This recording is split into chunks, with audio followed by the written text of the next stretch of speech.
negative thinking is a major problem. If you're trying to be successful or happy, you have no room for negativity. Big thinking gets rid of negativity. Dreams and visions gets rid of negativity. Now, what you cannot do is bury yourself by using your success compared to other people. See, success is not how far you got, because somebody always further than you. Success ain't how far you got. Success is how far you got from where you started. Life will push, squeeze, pressure, and attempt to make you bend at the knee. Some become a victim to life. Things happen, pain, heartache, loss. We can either be the victim or the victor to these situations. So until your mind is open to the possibilities that I can do this, you would never be able to do it. Once the mind starts to believe it can be achieved, it then, only then, does it start to break down tactically how we can do this. Until then, you're gonna always lose. For me to understand, for me to be better, for me to be stronger, I must learn to suffer a little bit. I must learn to struggle a little bit. I cannot reap the rewards of success without understanding about struggles. If you want to go somewhere that only you would go, if you want to create something new and really live a life that was meant for you, because it's literally crafted by you, you have to take the first steps on faith. If you have a dream, don't just sit there. Get your ass up and make something happen. Sometimes you just have to move. Do something. Make a call. Reach out to someone. Google something. Learn something new. Set out what you believe in. Lay out the power you have. Actually, lay out the power that you have always had. Use this, become this, and have it. Your power can take you, put you on your path to your success, to the place where you succeed.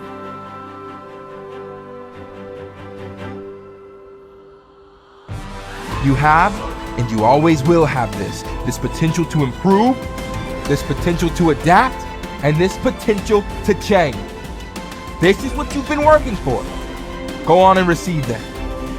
Trying to get insight and see life as a puzzle, and your goal in life is to seek the adventures that piece the puzzle together. Who are you? You're the thing that transforms who you are. Now, you're also who you are, but on top of that, you're the thing that transforms who you are. You are the thing that is, and you're the thing that becomes. And you should put the thing that becomes at a higher place than the thing that is. That means you also have to allow yourself to shake off those things about you that you might be pathologically attached to, habits and people, for that matter, ways of thinking, all of those things. You have to allow yourself to shake those off, and that's more like a burning. That's why the phoenix is the symbol that it is, right? It's old and it deteriorates, it bursts into flame, and then it's reborn. It's like, well, do you want to be reborn? It's like, it's not the question. The question is, do you want to burst into flame? And the answer to that generally is no, but that's the wrong answer.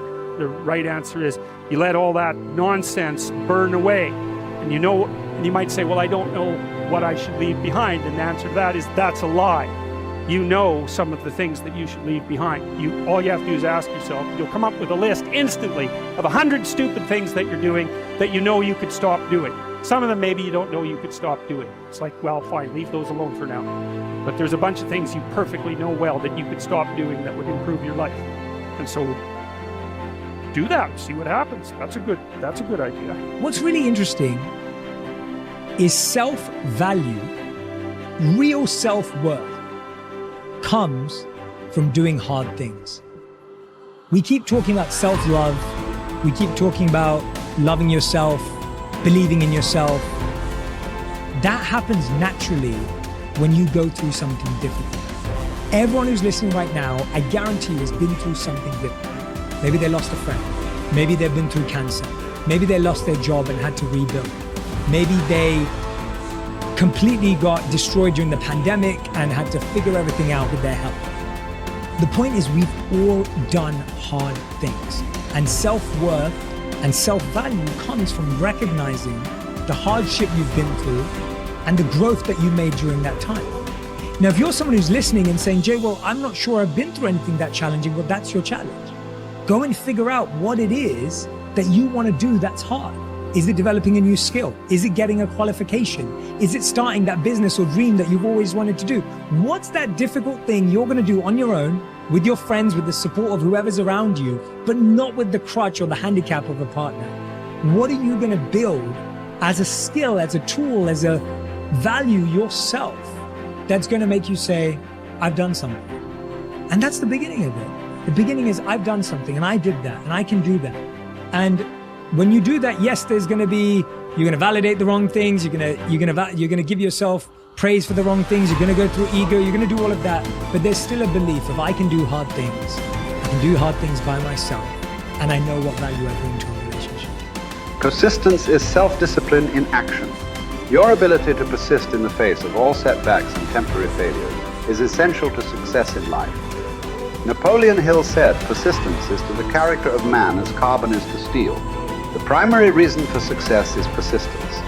And likewise, the primary reason for failure is lack of persistence, quitting too soon. There is a direct link between self-discipline and self-esteem. Each time you discipline yourself to do what you should do when you should do it, whether you feel like it or not, your self-esteem increases. Each time you persist and force yourself to continue on, even when you feel like quitting, your self-esteem goes up. Each act of self-discipline strengthens every other act of self-discipline. Every act of persistence strengthens every other act of persistence. When you discipline yourself to persist over and over, you like and respect yourself more and more. You become stronger and more confident. Eventually, you become unstoppable. Persistence is its own reward. Every time you force yourself to persist on a task, whether it is large or small, you feel happier and better about yourself. When you go the extra mile and do more than you are paid for, or more than is expected, your self-esteem goes up. You feel more powerful and in greater control of your life. In your career, when you go the extra mile, you put yourself on the side of the angel. The primary difference between winners and losers in life is simple. Winners never quit and quitters never win. You can increase your ability to persist by talking to yourself positively. Say these words, I am unstoppable. Before you begin any major undertaking, pre-program yourself by telling yourself, I never give up. Before you can achieve anything worthwhile in life, you have to pass the persistence test. This is usually a snap quiz sprung on you unexpectedly with no warning. You suddenly face a major setback, problem, temporary failure, or even a complete disaster. When this happens, remind yourself that this is the testing time. This is when you demonstrate what you are really made of. This is when you show yourself and others the strength of your character and your true determination to succeed, your ability to respond effectively to setbacks. Your level of responsibility is the measure of your readiness to succeed. When you experience a major setback or problem, you will feel temporarily stunned. This feeling is very much like a punch in the emotional solar plexus. You will be stopped for a few seconds or a few minutes. During this period, you will often feel discouraged or experience self-pity. You will say, why me? However, it is not how far you fall that counts, but rather how high you bounce. Your aim is to bounce back as quickly as possible. Resilience in the face of unexpected reversals is vital to long-term success. Remember the warrior's creed. I will lay me down to bleed a while and then rise and fight again. Don't be surprised, shocked, or set back when things go wrong. Your best laid plans will often fall apart.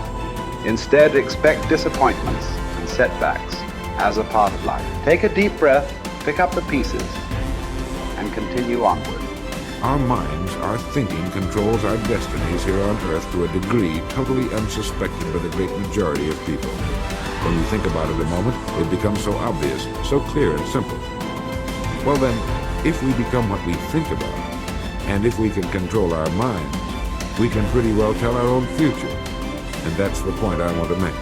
That's what I meant when I said earlier that each one of us is the architect of the structure fashioned by our years. This means that if we're confused about what we wish to become or accomplish, our lives, our environment will mirror that confusion. It also means that if we know what it is we seek, that it must be accomplished. Barring an act of God or a catastrophe over which we have no control, we as individuals can call our own shots for the rest of our lives. We can know what it means to go through life from one success to another, to play life according to the rules and reap the rewards. We can know what it means to have peace of mind and live calm, cheerful, successful lives. You are at this moment the sum total of your thoughts to this point, for there is nothing else you can be. And 5 years from now, you can be and have anything you set your entire mind and heart upon.